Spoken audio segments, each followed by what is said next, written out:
Bien, buenas tardes, profesor. Somos el grupo G del curso Razonamiento y Argumentación Jurídica y en esta oportunidad vamos a realizar el análisis de la sentencia del caso de Daniel Urresti. Bien, doy paso a mi compañera para poder iniciar. El resumen de la sentencia número 4426 del Tribunal Constitucional analiza un proceso de habeas corpus en el que se cuestiona si determinadas resoluciones judiciales vulneraron el derecho a la libertad personal y al debido proceso en el caso Daniel Urresti.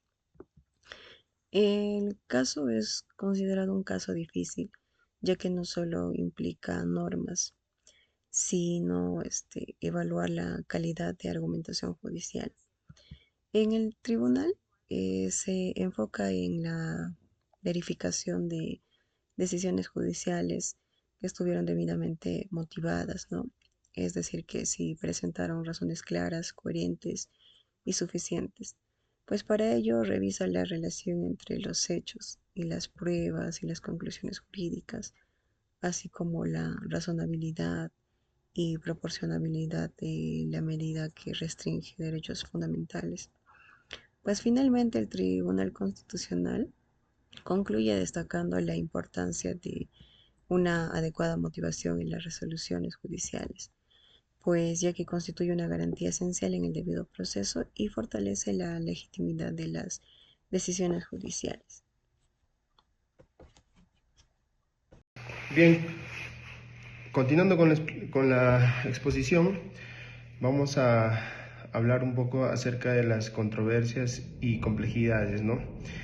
En el caso de Daniel Urresti, representa mucho más que un proceso penal individual, ¿no? Es un espejo que refleja las tentaciones que aún no han sido resueltas entre el principio de la legalidad penal y de las obligaciones internacionales del Estado peruano en materia de los derechos humanos. El Tribunal Constitucional se ha pronunciado, ha optado por una interpretación formalista del principio de legalidad, priorizando seguridad jurídica sobre la justicia material, pero no de las víctimas. A su vez, esto podría convertirse en un verdadero escudo de impunidad para quienes perpetran crímenes atroces durante el conflicto armado interno peruano. Controversias. Los hechos imputados no podían calificarse como crímenes de lesa humanidad, pues esta figura no existe en el Código Penal de 1924 vigente en 1988, donde sucedieron los casos en Guanta. Y por tanto, la acción penal habría prescrito conforme a la norma del dicho cuerpo legal vigente en ese momento. En segundo lugar, el Tribunal Constitucional invocó la Ley 3217, promulgada el 9 de agosto de 2024, que precisa los alcances del delito de lesa humanidad y crímenes de guerra en la legislación peruana. Mediante esto, el Estatuto de Roma, vigente en el Perú el 1 de julio del 2002, ya que la Convención sobre la prescriptibilidad de los crímenes de guerra y los crímenes de lesa humanidad entren en vigor a partir del 9 de noviembre del 2003. Ambos instrumentos internacionales, según esta ley, solo son aplicables a hechos ocurridos después de estas fechas. Es propio también comentar que el Estatuto de Roma, en su artículo 24, dispone expresamente: nadie será penalmente responsable de conformidad al presente estatuto por una conducta anterior a la entrada en vigor. Un tema muy controversial, ya que ha sido puesto en investigación por este Tribunal Constitucional. En otras palabras, podríamos decir que el principio de irretroactibilidad de la ley ha consagrado tanto en el derecho interno como en el derecho internacional aplicar la calificación de crímenes de lesa humanidad a hechos ocurridos en 1988, el caso de este periodista 14 años antes de entrada en vigencia de este estatuto. Y por otro lado, el Tribunal Constitucional parece haber ignorado deliberadamente que el derecho internacional constitucionario reconoce la imprescriptibilidad de los crímenes de lesa humanidad mucho antes de la entrada en vigor del Estatuto de Roma. Son una de las controversias, ¿no? Y por otro lado está la complejidad de esta sentencia. El Tribunal Constitucional concluyó que al no poder calificarse los hechos como crímenes de lesa humanidad, debía aplicarse el plazo de prescripción ordinaria establecida en el Código Penal de 1924, artículo 152 de dicho código, que sanciona el asesinato con perfidia, con pena de internamiento, lo que conlleva a un plazo prescriptorio de 20 años, según el artículo 19, ampliable a 30 años, en la supuesta prescripción extraordinaria conforme al artículo 121. Así las cosas, y en su cálculo era implacable. La acción penal había prescrito el 24 de noviembre del 2018. O sea, desde 1978 habían pasado mucho más tiempo hasta la fecha del 2003, donde se fue la primera sentencia. Pero la acción penal había prescrito el 24 de noviembre del 2018, antes de la emisión de la sentencia condenatoria en el 2003, como se acaba de explicar. Eso es todo, muchas gracias. Bien, continuando con la presentación, mi nombre es Ricardo Soto y pasaré a realizar el análisis de los criterios y evaluación de los criterios analizados por el Tribunal Constitucional, así como una contraargumentación por parte de nuestro grupo. Bien, empecemos. Iniciando con los criterios de legalidad, el TC menciona específicamente dos: el Código Penal de 1924 en su artículo 152 y el 119, el cual el 152 especifica el delito por el cual se le tendría que procesar, y el 119 el plazo máximo por el cual podría perseguírsele por ese delito, el cual es 30 años, ambos expuestos en el fundamento 2526. Y ese máximo de plazo habría vencido en el año 2018. Por otro lado, también menciona la Ley 32107, que precisa que la imprescriptibilidad de los delitos de lesa humanidad solo regiría en el Perú para hechos posteriores a la ratificación de los tratados internacionales, específicamente el 1 de julio del 2002. Eh, el razonamiento del TC analiza que Daniel Urresti fue procesado por un delito cometido en 1988 y que su plazo máximo de prescripción habría vencido en el 2018. Y contrario al razonamiento que realiza, fue sentenciado recién en el 2023, contraviniendo pues el principio de que no se le puede perseguir eternamente o fuera del plazo máximo legal por los delitos. Bien, continuando, ahora pasaremos a analizar los criterios de constitucionalidad que el TC evalúa. Bien, primero el TC menciona tres artículos de la Constitución con sus respectivos incisos. Primero, el artículo 2, inciso 24, literal D, que es el principio de legalidad y provisión de retroactividad penal. Esto implicaría que los delitos por los cuales se le persigue, que son de lesa humanidad, no podrían aplicarse dado que su delito fue cometido antes del, de la existencia de este delito en el marco jurídico peruano. También el inciso 13 del artículo 139, que indica que la prescripción de la acción penal produce los efectos de cosa juzgada, es decir, que una vez que prescribe ya es como si ya hubiera una sentencia o por lo menos ya se habría extinguido la capacidad de acción penal. Y finalmente, el inciso 5 del artículo 139, que indica que todas las resoluciones judiciales deben de estar debidamente motivadas. A entender del TC, esta sentencia que condena a Daniel Urresti no habría tenido este criterio en consideración debido a que no consideró estos dos artículos de la Constitución ni tampoco el marco legal previamente analizado, forzando la figura de lesa humanidad eh, para que este delito de Daniel Urresti, que sería el 152 del Código de 1924, no termine su persecución de acción penal, extendiéndolo de manera irrazonable, al menos a criterio del TC. Bien, continuando, ahora pasaremos a analizar cómo es que el TC razona para inaplicar justamente los criterios de convencionalidad. Bien, primero el TC menciona que es cierto que el Perú se encuentra adscrito al Estatuto de Roma, que establece los delitos de lesa humanidad, pero que en el caso peruano el TC razona en base a la ley previamente mencionada, eh, que esta solo puede aplicarse desde julio del 2002. Y aparte, también menciona que existe la Convención sobre Imprescriptibilidad de Crímenes de Guerra de la ONU, que en este caso pues también sería aplicable por lo menos a criterio del TC, pero solamente desde su ratificación, que sería después del año 2003.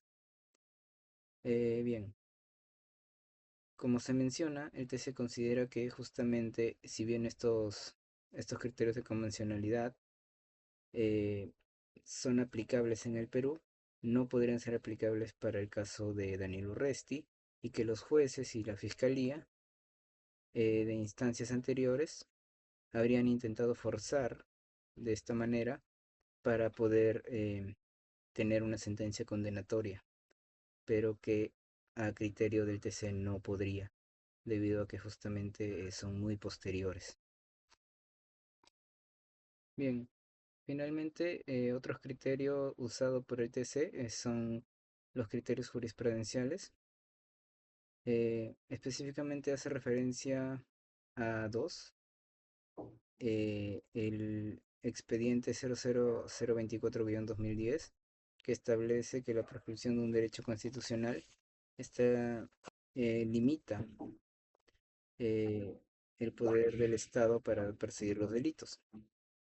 Y finalmente también el 0190-2025, que indica que la ley justamente 32107 es aplicable al caso concreto. eh, y entonces estos delitos no podrían ser perseguidos.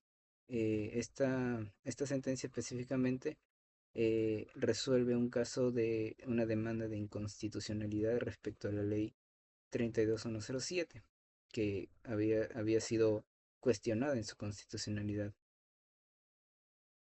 Con esto el TC eh, confirma, por lo menos a su criterio, que el delito ya se encuentra prescrito para el año en el cual eh, fue condenado Daniel Urresti y que la condena habría excedido el plazo razonable para su persecución. Bien, ahora sí, continuando con la presentación, vamos a pasar a revisar criterios contrarios a la decisión del TC. Primero empezaremos con criterios legales y podemos mencionar específicamente el artículo 53 de la Convención de Viena, la cual establece que no pueden existir acuerdos ni tratados internos o externos que contravengan tratados internacionales de derechos humanos. Y en ese sentido sería inaplicable la ley 32107, que establece pues que los crímenes de lesa humanidad solamente pueden ser perseguidos a partir del año 2002 en adelante. Bajo esta premisa pues podemos argumentar que siendo pues que el caso de Hugo Bustios en 1988 fue un ataque sistemático a una población, entonces no requeriría una ley previa para ser perseguible internamente. y que al momento de vincularse el Perú a los tratados de derechos humanos, quedaría completamente facultado para perseguirlo aun cuando en el momento no habría existido un marco legal establecido para su persecución. Bien, continuando, también podemos analizar algunos criterios constitucionales que como grupo identificamos. Primero, tenemos el artículo 1 de la Constitución, que es la defensa de la dignidad humana como el fin supremo del Estado. Justamente el TC no estaría considerando esto debido a que simplemente estaría permitiendo que este delito quedara impune, si es que se sigue su razonamiento y si hubiese seguido su razonamiento desde un inicio. Otro artículo importante de la Constitución es el artículo 44, que plantea que el deber del Estado es el de garantizar la plena vigencia de los derechos humanos. Y finalmente la cuarta disposición final y transitoria de la Constitución, que obliga a interpretar los derechos, todos los derechos, conforme con los tratados internacionales de los derechos humanos. Eh, bien, el TC entonces, en su razonamiento dentro de su decisión, prioriza justamente un artículo en específico, que es el artículo 139, inciso 13, que es referente a la prescripción, pero ignora los otros artículos y la disposición final transitoria que serían contrarios al- a su decisión. Bien, continuando, podemos analizar algunos criterios de convencionalidad, específicamente la Convención Americana sobre los Derechos Humanos, que específicamente en sus artículos 1.1 obliga a los Estados miembros a respetar los derechos humanos y la dignidad. También el artículo 8 que nos indica sobre las garantías judiciales, tanto de ambas partes, ¿no? Y que se habría contravenido con la aplicación de la ley 32107 y justamente también de la protección judicial, eh, debido a que la aplicación de esta ley habría causado una indefensión por parte de la parte afectada, que es la familia de Hugo Bustios. Y también podemos pues invocar la Convención de Viena en su artículo 27. La Convención de Viena sobre el derecho de los tratados, en su artículo 27, establece que los Estados miembros no pueden invocar disposiciones de derecho interno, como lo sería pues el Código Penal del 24 o la Ley 32107, para justificar el incumplimiento de un tratado, y en especial en este caso de un tratado tan importante como un tratado de derechos humanos. Entonces se entendería que la prescripción que establece el TC incumpliría justamente todo este marco de convencionalidad supranacional. Bien, ya para finalizar, podemos mencionar pues los criterios jurisprudenciales a los cuales nuestro grupo analizó para poder argumentar contrariamente a la decisión del TC. Específicamente mencionaremos tres, dos de la Corte Interamericana y uno del TC previo. Bien, primero podemos mencionar el caso de Barrios Altos versus el Perú, el cual establece que las normas de prescripción son inadmisibles cuando se pretende impedir la investigación, persecución o sentencia por graves violaciones a los derechos humanos. Otro caso sería el caso de Almonacid Arellano versus Chiles, el cual define que los crímenes de lesa humanidad no se pueden amnistiar. Y esto habría sido lo que ocurrió de facto aquí con el caso de Daniel Urresti. Y finalmente, la sentencia 00024-2010 del Tribunal Constitucional, esta es una sentencia nacional, el cual establece la inconstitucionalidad del decreto legislativo 1097, el cual pretendía pues archivar procesos de violaciones de derechos humanos justamente con un criterio similar que es el exceso del plazo. Bien, en este sentido, podemos entender que el TC estaría ignorando sentencias tanto internacionales como nacionales. Incluso estaría ignorando una sentencia que el mismo Tribunal Constitucional, si bien en esa época otro tribunal, es decir, otros miembros, otra conformación, habría sido la que determinó esta otra sentencia 00024-2010 TC, eh, por principio de predictibilidad, entonces el TC tendría que considerar también esta sentencia, al igual que las otras sentencias de la Corte Interamericana, para poder resolver sus fallos, ¿no?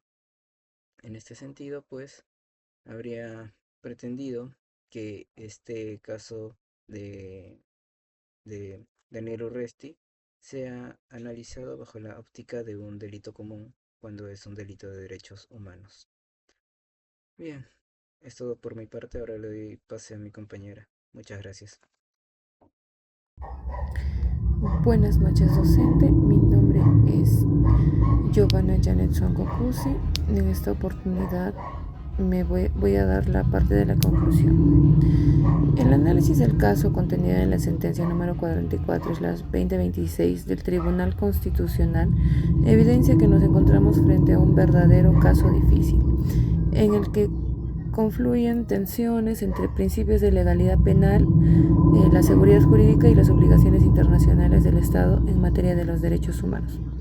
El Tribunal Constitucional opta por una postura garantista desde el derecho penal clásico, reafirmando la prohibición de retroactividad desfavorable y la vigencia de la prescripción como límite del Estado, lo cual se sustenta en el artículo 2, inciso 24, literal D, y el artículo 139, inciso 13 de la Constitución. No obstante, esta decisión también revela una debilidad en la articulación entre el derecho interno y el derecho internacional, especialmente en lo relativo al tratamiento de los crímenes de lesa humanidad y su carácter imprescriptible en el marco del derecho internacional consuetudinario. En este sentido, si bien la argumentación del tribunal es jurídicamente coherente desde una perspectiva formalista, resulta discutible en términos de justicia material, pues podría generar escenarios de impunidad frente a graves violaciones de derechos humanos. Y desde una perspectiva crítica, el caso demuestra la necesidad de fortalecer el razonamiento judicial, no solo en términos de coherencia lógica y motivación suficiente, sino también en la integración armónica de los estándares constitucionales y convencionales. La correcta argumentación jurídica no debe limitarse a la aplicación estricta de la ley, sino que debe incorporar una versión integral que garantice tanto la protección de los derechos fundamentales del imputado como el deber del Estado de investigar y sancionar graves violaciones. En conclusión, la sentencia analizada constituye un precedente relevante que reafirma la importancia de la motivación judicial, la seguridad jurídica y el respeto al principio de legalidad, pero al mismo tiempo pone en evidencia los desafíos pendientes en la compatibilización entre el derecho penal interno y el derecho internacional de los derechos humanos, consolidándose así como un caso paradigmático para el estudio del razonamiento y la argumentación jurídica. Y eso sería todo. Con respecto a conclusiones, muchas gracias, estimada docente.